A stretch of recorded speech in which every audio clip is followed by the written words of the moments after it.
I'm really excited to introduce our speaker today, Steve Perkins. Steve's a native Hoosier from New Albany, Indiana.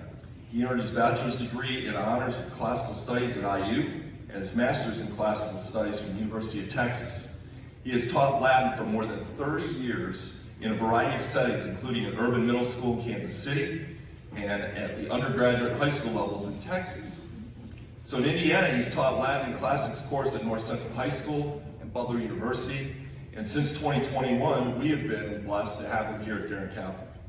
He's the author of numerous books and articles in the field of classical studies. In addition to being the 2014 Indiana Teacher of the Year, he was also the recipient of the College of Worcester Excellence in Teaching Award, the Lilly Teaching Creativity Fellowship, the Dr. Elizabeth Watkins Latin Teacher Award for Classical Studies, and is a Texas Foreign Language Association Latin Teacher of the Year. I think he knows Latin. So if any of you SAT kids need a little bit of help, you should probably be taking his class. He never told me to say that, but that's my experience. When he's not teaching and writing, he hosts a Christian hard rock and heavy metal podcast called The Wild Man and Steve Show. But most of all, he loves spending time with his wife, Melissa, who's joined us today, and their children, Austin and Olivia. Please welcome Mr. Steve Perkins.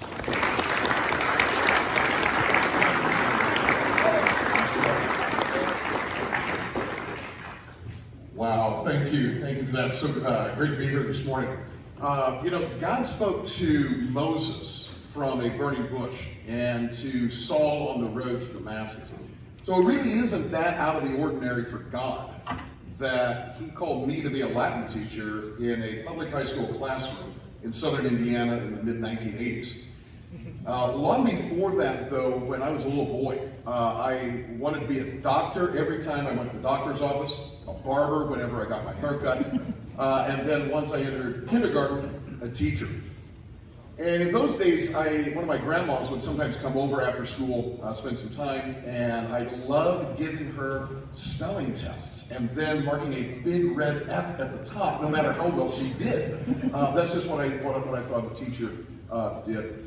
Eventually, that desire to be a teacher won out over being a doctor or a barber, and even in elementary school, I found myself watching my teachers, not just for what they taught, but for how they taught it. And by 5th grade, I was even then making a list of things I wanted to do as a teacher, based on things that our teacher that year, Mr. Lang, had done. And my mom, and my wife could attest to this, never throws anything away, saved that list. And a few years ago, I included it in one of my blog posts. Just running down the list here, these are things that my 5th grade teacher said to do, or that I thought we should do. Have a manila folder for each subject. Put assignments on the board each day. Allow no comic books. Have sign and return folders for papers. Have students copy notes before social studies tests. Have students have at least 2 pencils and 1 marker. Allow no paper wads to be thrown. Have a good sense of humor. Read to students every day. Have PE every day. Now, as a Latin teacher, obviously some of those have not had relevance. Obviously, I'm not in charge of elementary school PE. But some of those have had relevance in my career. Like number 8. Have a good sense of humor. I think in any period of just about any day, you're going to hear laughter coming out of our classroom. We enjoy learning. We have fun learning and fun with each other. And along the way, a real culture of family begins to develop. And I'll never forget what one of my students, Hannah Rivers, posted on Facebook at the end of her freshman year. She said this: I just wanted you all to know I really enjoyed this year. I found a home in this language and this club. I found a family in my class and clubmates.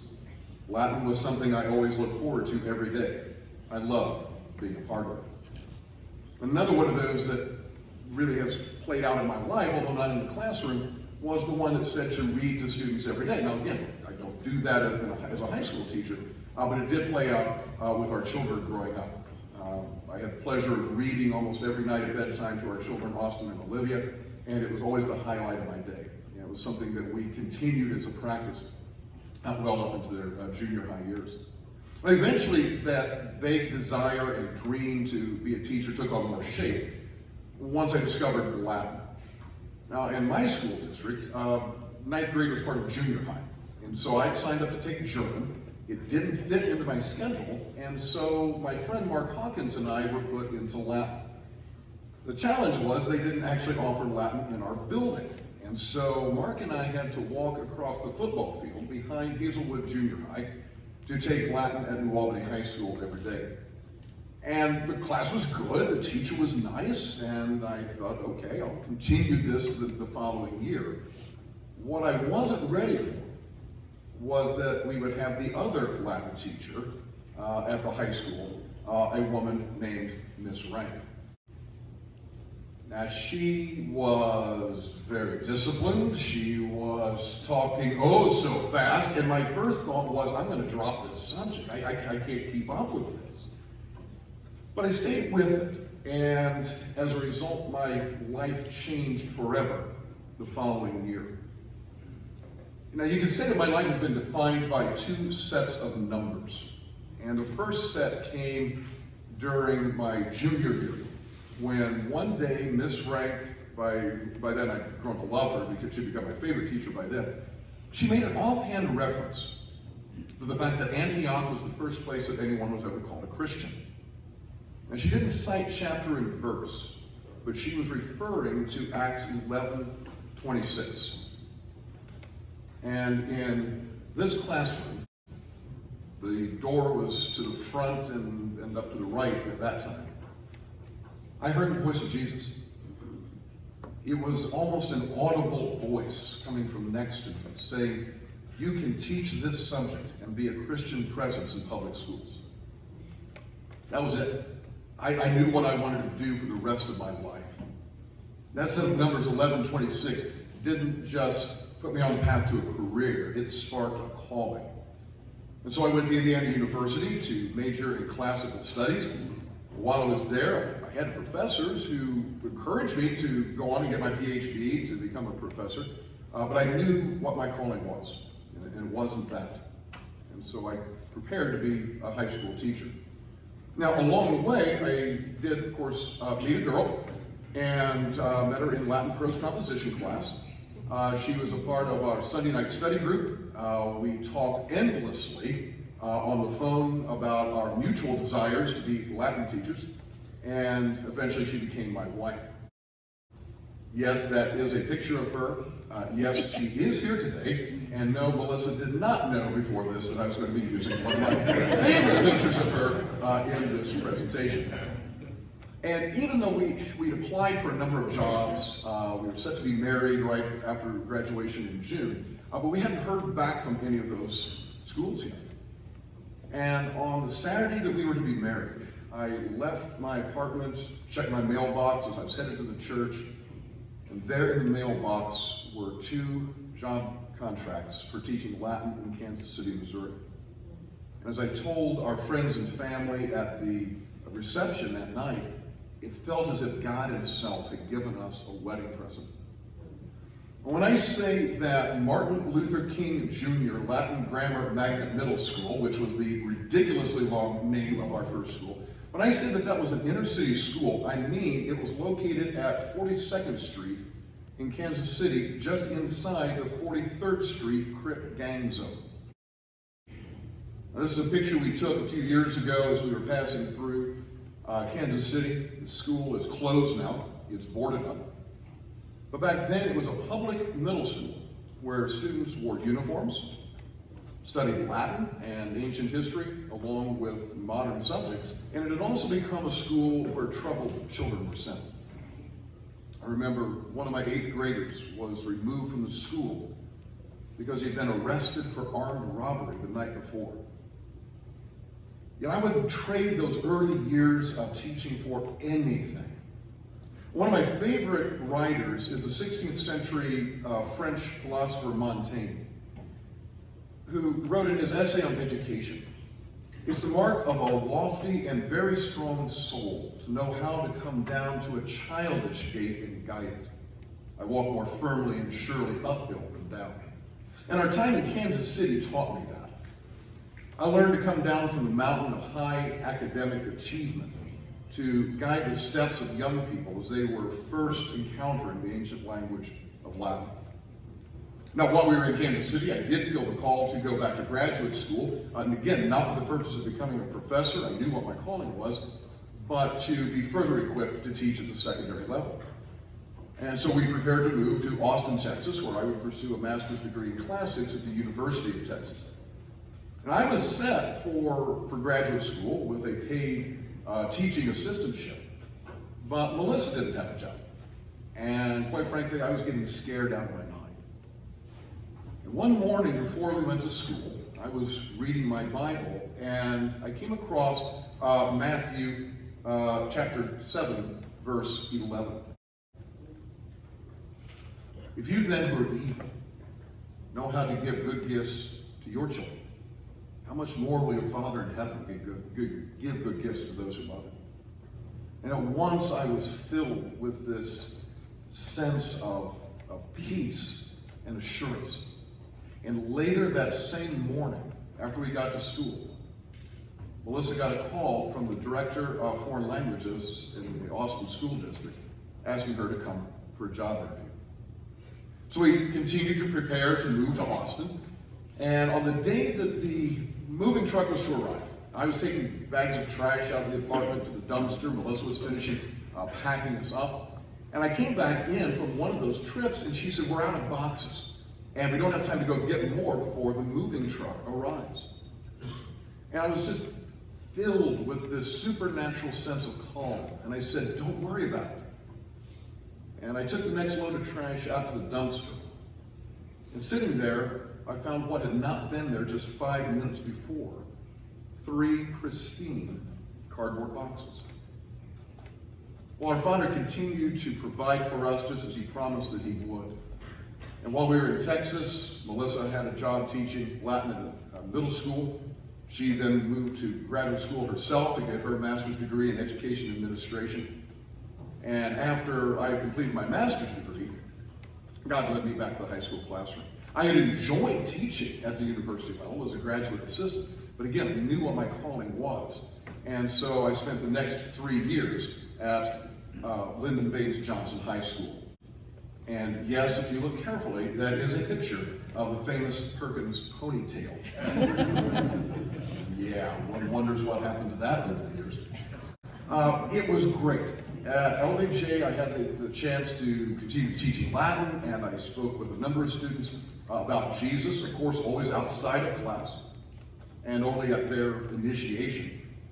And any biblical principles that made their way into class had to be under the radar, the way my Latin teacher had done it without citing chapter and verse.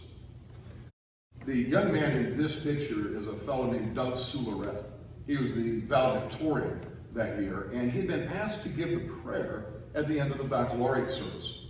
Now, he was a Christian, but he was wondering if he should give a more generic prayer, since he knew there would be people of different faiths and people of no faith at all in the audience. He was talking about this with his friends and me one day after school, and his friends were encouraging him to be a little more generic in his prayer. And I remember pointing out to him that he was a Christian, and it would be entirely appropriate for him to give a Christian prayer. Well, at some point while we were in Texas, definitely felt led to return to Indiana. And I put a word out to a friend, said, "Hey, keep an eye out for any Latin jobs there. We're looking to move back to central Indiana." And on a day when I just happened to be home, kind of by chance, I received a call from the world language director at North Central High School to ask me if I'd want to come interview for the Latin position there, a position I'd ended up holding for the next 23 years. We talk a lot at Garrett about the 3 core values: to lead with humility, to serve with love, and to trust in providence. And when it comes to leading with humility and serving with love, those are just inextricably linked in my understanding of what it means to be a teacher. I saw those on display with my dad, who as a principal met the buses each day in front of his school. Every morning he helped one of his students from her bus into her wheelchair. And at lunch, he would draw smiley faces with ketchup on the hamburgers of his delighted students. And I saw it with my mom, who wrote Bible verses on 3x5 cards for me to memorize as part of my Sunday school work, and drove me to Kertamen events. Our Latin students will know what that means. She drove me to Kertamen events on the weekend. As a result, it's the humble leading and loving service that I really love so much about teaching. In fact, over the years, I've been blessed to be able to write over 350 letters of recommendation for students. It's one of my favorite things to do. I really love it. And I've been blessed to talk with students about their dreams and offer them guidance and resources as they've explored their gifts and where God may be calling them to use them. When it comes to trusting in providence, you've heard a lot of examples of that already, and you'd think I'd be better at it, but I'm not. In fact, I'm anywhere near as good as my wife Melissa is. But I'm getting better, especially after what happened in the spring of 2021. I'd made the decision to retire early from North Central High School, but I didn't want to make the announcement public until I had another job. And I knew that the position was opening up here at Guerin, and I wanted it oh so much. I mean, it would be a chance to talk openly about Jesus and Latin verbs. What's not to love about that, right? And then on Tuesday, April the 13th, 2021, I was mowing my lawn, and I was wrestling with all these thoughts. And I heard a voice in my head that said, "You know God is never going to let you go to Guerin." And at once, my mind was filled with swirling darkness. And I realized that whatever the source of that darkness, it wasn't God. I'd come to recognize his voice over the years, and whatever the source, it wasn't him. So I rebuked whatever it was that was trying to attack me, and instantly, I felt confidence and surrounded by light. And 1 week to the day after that, Mr. McNeely was interviewing me for the position.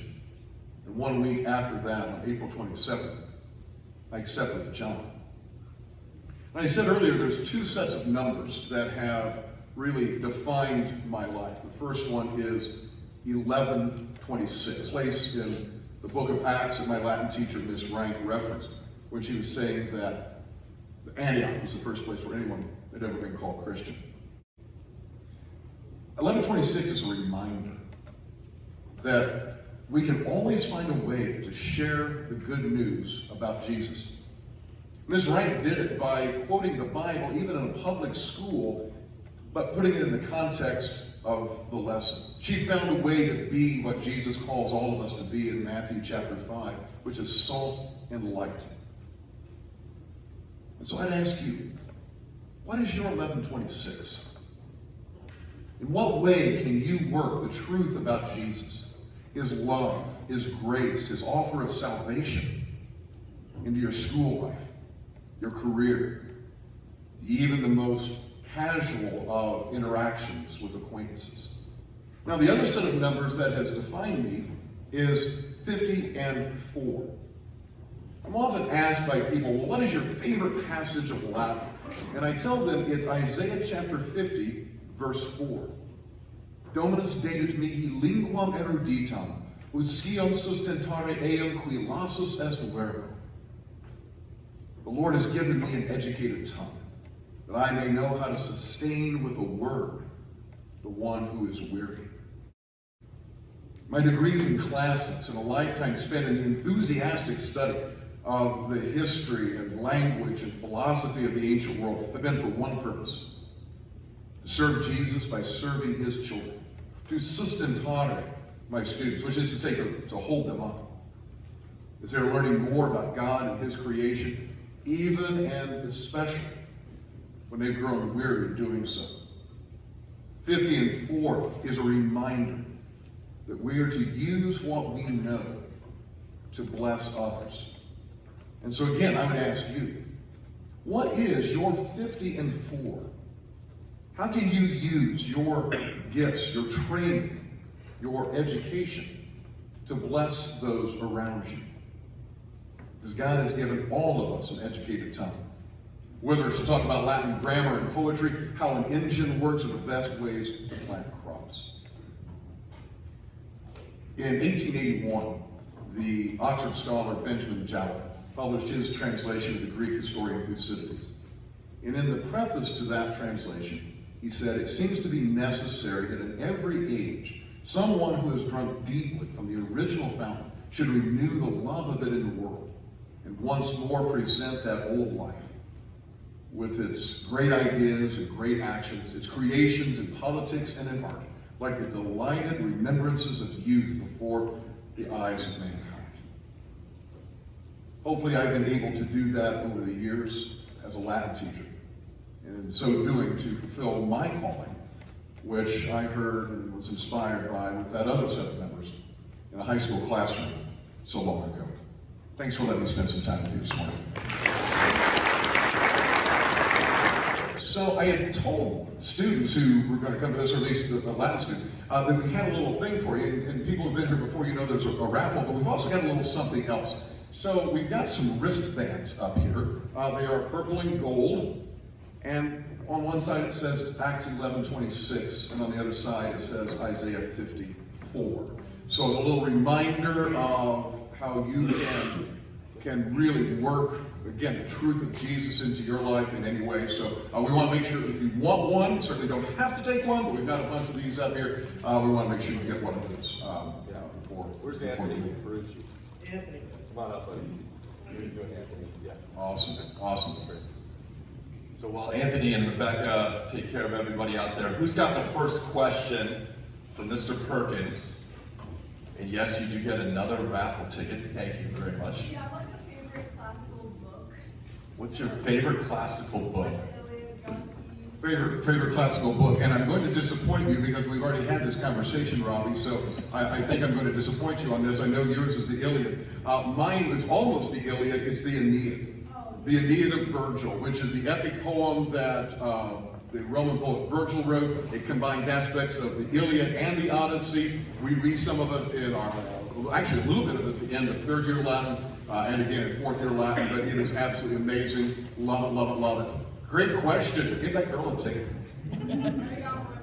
Oh no, you get an. Oh, you got it. Yeah, we've never had that question here at Dad's Day. Yes, ma'am. What's your favorite like Roman myth? Say that again. What's your What's your favorite Roman myth? What's your favorite Roman myth? Favorite Roman myth. So there's a lot of them, but one of them, and I'll tell you why this is in a moment, is the story of oh, come on, help me out. The girl and the guy and the wall and the, Pyramus and Thisbe. Pyramus and Thisbe, I couldn't say the name. My wife's here and had to help me out. But the story of Pyramus and Thisbe, which is the foundation to the Romeo and Juliet story that Shakespeare tells. I love that story probably the most because one year I had some students who were making videos of myths, and I remember the video that a couple of guys made on that one, and there's some blood in that story, and the blood that they used was ketchup, and they had it squirted all over the one dude's bedroom. It was on a potted plant. It was all over everything. And you look at it and you're going, if that's blood, then somebody's got a serious medical condition because that is obviously so thick. So I will always remember the Pyramus and Thisbe myth because of that video. So yeah, probably that one. Yes, sir. Are you gonna throw your ponytail back? Are you gonna throw? Am I going to grow the ponytail back? Oh, brother, I wish I could. You may not have seen. Oh, I wish I could. I think you've got a good set of hair there. You're on your way, though, buddy. Yeah. Yes, sir. Look what he's following. Yeah. Your favorite Christian metal band? Favorite Christian metal band? Without question, Stryper. So as mentioned earlier, I do host a Christian hard rock and heavy metal podcast called The Wild Man and Steve Show. You can find us on Spotify and all those things, and Apple Podcasts and so forth. But Stryper came on the scene in about 1985. Some people may remember the Yellow and Black Attack. These are the guys that were dressed up in yellow and black stripes on MTV. They were early MTV darlings. Had a platinum selling album in 1986, What the Hell with the Devil. And they are still recording and touring today. In fact, in the 2000s, they've had some of the best albums ever. It's the new wave of traditional heavy metal. I'm telling you, you gotta love it. They just had a new one out called Final Battle. I have learned so much this morning. It's only 7:30. My mind is like, there was one of the young guys had a question. Did you have a question? What's your favorite color? However, I would like you to answer that. What is your favorite color, but please answer in Latin, and then you can... Yeah. I got you over here somewhere. Color mihi carissimus est caerulis. My favorite color is blue. Yes, sir. Did you get in trouble for going to the other school to take Latin? Did you get in trouble? No, because it was actually, the other school was part of our school district. And so because Latin wasn't actually offered in my building, they allowed my friend and I to go. We actually got permission, I remember the class after that, when we came back to junior high, was English. And so we were always about 5 minutes late to English, but that was okay, the school was okay, so they knew that we had to walk across the field to do that. And I do remember, especially during the winter, that was a little rough. And especially during the spring when the football field and the sideline sometimes could get kind of muddy. And then coming back into school with shoes kicked in mud. So, yeah. Yes, I'll come back to you. Yes, ma'am. Sir. What, like, a lot of people at Guerin really like your teaching style. Do you like, know what you think makes your, like, teaching different than a lot of other people? Rock and roll. So here's the deal, and I say that I say that to get the laugh, and because it really is true. One of the things we actually talk about sometimes on the podcast is that hard driving rock music is some of the best for proclaiming the gospel of Jesus Christ. Jesus deserves the most clear, unabashed, bold presentation that you can get. One of the verses of the week that we've got in one of our classes this week is where Jesus says, if you're ashamed of me and my words, I will be ashamed of you when I come back in my glory. Jesus is all about putting your light on a stand and not hiding it under a bushel. And so for me, anything that is bold and direct connects ultimately with the proclamation of the gospel. And so that comes then into the teaching style as well. And so I think ultimately it's derivative of that. And so all to me, teaching Latin boldly, listening to loud rock music, and evangelizing for Jesus, to me that's all one and the same thing. Because it's all part of that key thing. That's a really great question. Thank you. You got a ticket? All right. Yes, back here. Who's your favorite? Okay, we're not going to. My favorite student has yet to be determined. In large part, I'm still waiting for the payment. Okay. I do take PayPal, Venmo. So anybody who would like to be my favorite student, we can talk. A couple more here. Young lady right here, yeah. How do you feel about ducks? I see. Are these inside questions? What's going on? Okay, how do I feel about ducks? So, a quick word about this.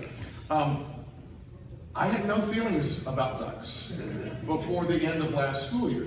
And a couple of my students, a couple of young ladies in the third year class, were into the whole rubber duck thing. And you know about people put rubber ducks in Jeeps and this. And a couple of my girls were into rubber ducks, and so they gave a couple rubber ducks to the class. Okay, cool. Start off the beginning of this year with maybe 2-3 rubber ducks. Right now in our classroom, we have somewhere just under 200 rubber ducks of varying sizes, colors. Some are made to look up like pirates. There is a Roman soldier rubber duck. We've got a giant inflatable rubber duck. And thanks to Deacon Rick, we've got 2 really large rubber ducks that when I walked in my room one morning, there are these 2 rubber ducks sitting on my desk with a note that said in Latin, "Seize the ducks." So at this point, I love the ducks. All right, one more here, I think. Yes, sir. Is there a certain criteria